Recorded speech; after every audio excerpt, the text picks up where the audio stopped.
Development land is crashing. What does that mean for the housing market, for home buyers? Is it a good thing? Will homes become cheaper, or will it mean more misery for people who are trying to buy a home? This video will be diving into a significant trend that is causing some concern within the real estate world and the sharp fall in development land values, and what does that mean for housing supply into the future.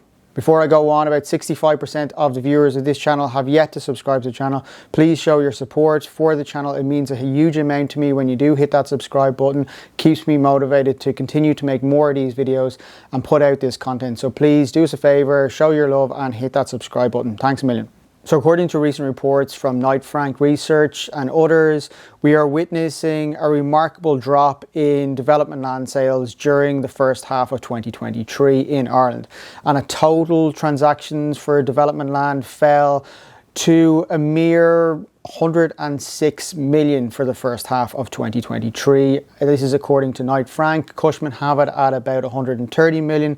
But regardless, this is quite a significant drop in transaction volume since the year before, which at about halfway through 2022, we were at about 255 million. So it is a considerable drop in the first half of 2023.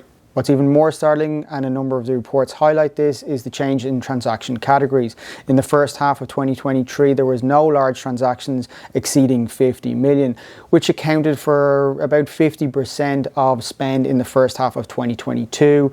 And sometimes these kind of big land transactions can throw off the numbers a little bit, but from what I'm looking at it as well, is that there's been no large transactions even over 25 million for the first half of this year either, which I'm aware of anyway.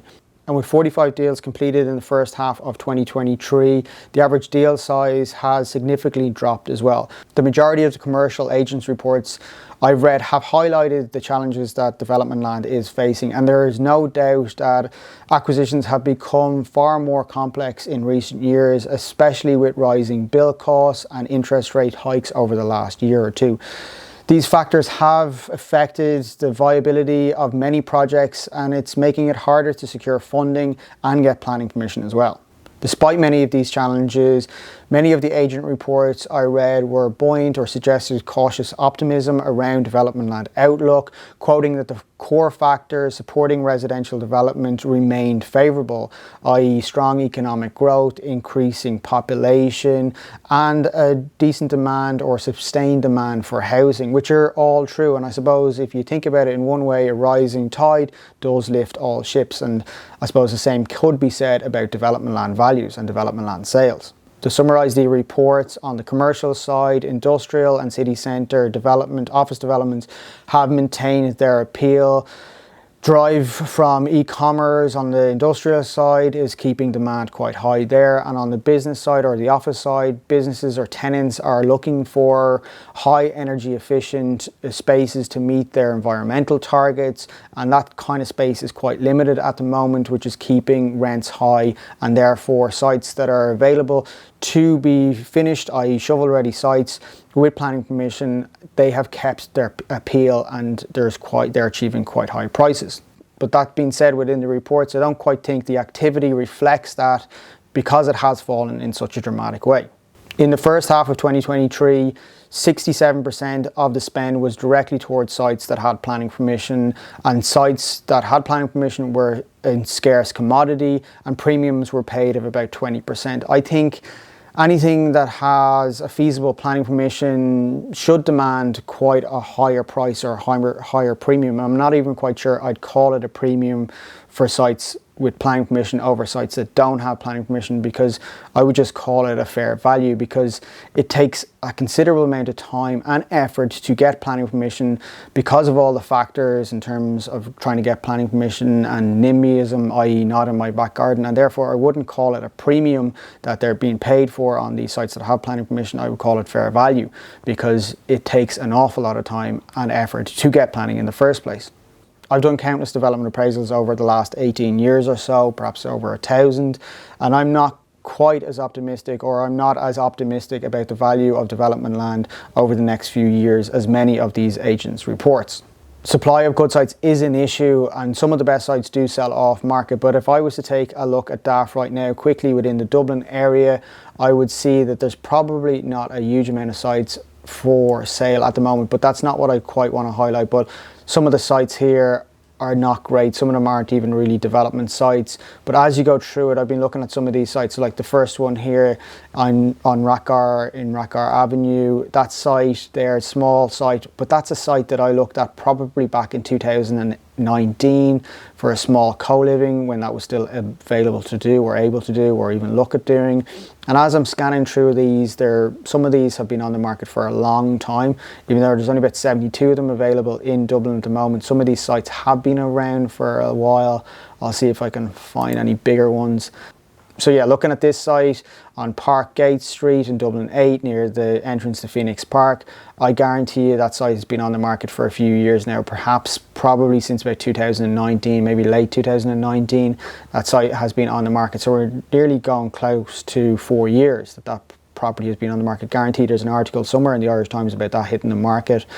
And as we scan through this and keep going, there's some of these sites I'm recognising. I've been looking at these for some time now. And I will highlight why I think this is happening in a second, but we'll get to it in a minute. Okay, so you have Temple Road, Blackrock, so one of the Oakmount sites. So that has come up on the market recently enough. However, that came onto the market, or I heard that was coming onto the market probably back in 2019, again before COVID. So that's a considerable long time that site's been available for purchase. Then you also have the Murphy and Gunn site in Rackgar on Rackgar Avenue, actually just down the road from that other site that I just mentioned. Again, this site, I guarantee if you go, hold on, let's just click this. I guarantee if we click into this, we'll find that this site has been on the market for some time, and there was definitely an article at some stage back, probably 2020, maybe 2021. So 2021, it's 2 years that site has been on the market. So it's a considerable length of time that these sites, some of these bigger sites have been on the market, and they're not asking crazy money again. My point is that these sites have been on the market for a considerable length of time. There's not a huge amount of good sites here. So 100%, there is an issue with supply at the moment. But my point is some of the sites that have been on the market have been on the market for a considerable length of time. Supply is an issue. Supply of good development sites is a bigger issue. But when I see sites sticking on the market for years and others fail to sell and be removed from the market, I think one of the reasons that there's a big fall in volume of development site transactions over the last year is because there's a big disconnect between site values or asking prices and what's feasible for a developer to pay. I believe if something doesn't sell within the first 6 months or isn't agreed within the first 6 months, there's something wrong with the property, or it's wrongly priced. And I think in a lot of cases, a lot of these sites are overpriced at the moment. I believe personally that sellers haven't fully understood the impact of rising build costs and interest rate hikes on site values. And until there is a realignment in pricing downwards, transactions are going to remain quite limited. And this is not to say that development prices have not already fallen. Many reports are indicating that values have fallen by nearly 40%. And if I can edit it in, I'm nearly sure that I stated back in pre-COVID that development land values could fall from 40 to 50%. It might be a little bit of a Gary V moment where I can edit it in if I can find that video. Hopefully I was able to find that video and I have edited it in somewhere. If I haven't, you're just going to have to trust me that it is there. It's in a video about 2-3 years ago. So don't get me wrong, there is many positives for development land and development land values, including growth of population, economic growth, the government's willingness to spend probably nearly $4 billion a year on the Housing for All plan. They're cutting development levies. The government is supporting developers in terms of trying to build affordable apartments by, I think we're up to about 145,000 per unit at the moment. There's also an increase in the rental bans for up to about 75,000 for cost rental. And I think even at the weekend, there has been more announcements of how to help developers. As mentioned, there is limited sites for sale, there's limited planning permissions, and even more importantly, there is limited zoned land, particularly in high demand areas. And all of these factors should help maintain or perhaps even increase site values. However, I think all of these factors are not going to be enough to help keep development land values from falling further, and these are the reasons why. So number one, there has been tax changes from increasing the Part 5 to 10% to 20%. That will start to have an impact now on new sites getting planning permission. Residential zoned land tax and the land sharing bill is also going to come into play, which is going to cost more for developers and reduce what they can pay for sites even further. Number two, construction costs have started to level out, but they've started to level out at an extremely high level, and they're still increasing a small amount every year. High construction costs are making many developments unfeasible, and while the government is giving it with one hand, i.e. reducing council levies, the government is taking from the other, introducing the concrete block levy that was reduced from 10 to 5%, but it's still going to be an extra cost coming in the next month or so towards developers and the cost of construction. We also have ongoing increases or changes in development and building regs and standards, and they're ever increasing and ever changing all the time, which is adding further and further costs to construction. The government is now a major player in the housing market, pumping billions every year into the market from the Land Development Authority and approved housing bodies, which means construction costs will probably continue to rise for the foreseeable future because of that amount of money coming in from the government, and there's less kind of competitive kind of pricing happening in that type of market as well. Number three, and perhaps an important one, the NIMBY factor doesn't seem to be getting any better, and local resident groups are playing an ever increasing role in planning decisions, and they're making it even harder or more difficult to get planning permission. Developers sometimes even have to pay off some of these groups, but developers are getting sick of this process, and many are feeling that the risk to reward is no longer worth it, and they're closing up shop completely.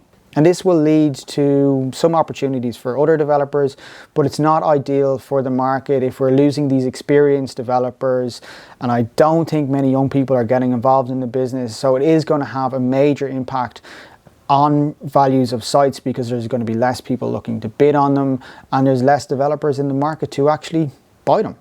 Number four, house prices and commercial rents in office and industrial have started to stabilise a little bit or slightly fallen. Working from home and AI is going to create a lot of uncertainty in the office market, so developers won't want to take too much chances. Affordability in the housing side is nearly at breaking point for first-time buyers. The rental caps are limiting the future potential of build to rent. So there's a lot of uncertainty out there in the medium term for developers, particularly in the private market, outside of affordable homes and affordable cost rental and approved housing bodies. So outside of that, i.e. in the private market, there's a lot of uncertainty there in terms of what developers are going to take a chance on at the moment. Number five, interest rates are at a record high in recent times. This increases the cost of buying and holding sites. It also increases the cost of construction. And with the ongoing delays of planning and higher interest rates, carrying those costs becomes a much greater risk, and lenders are aware of this risk and they're less likely to lend to developers, and developers are less likely to want to carry this risk as well because many of those developers did get burned back in 2008, so they're far more cautious nowadays and they're not going to be buying sites with these high interest rates at play. All of these factors increase the cost and risk associated with development, which is already a very risky and time-consuming business. Therefore, I believe fewer developers are going to be buying sites, and further price reductions are likely to account for these risks. As prices have already dropped perhaps as much as 40%, is this a good thing for the housing market? Traditionally, in development, 30% of your cost was associated with land, 30% was associated with construction, the rest was gone in taxes, fees and profit. And now what we're looking at is probably 50% of the cost is in construction, about 35% of the cost goes to the government, you have 10% or there is about for land, and the rest is made up of your fees and profit. So a further reduction in site costs may not have a great impact on the affordability of housing because it's making up such a small percentage of the overall cost at the moment.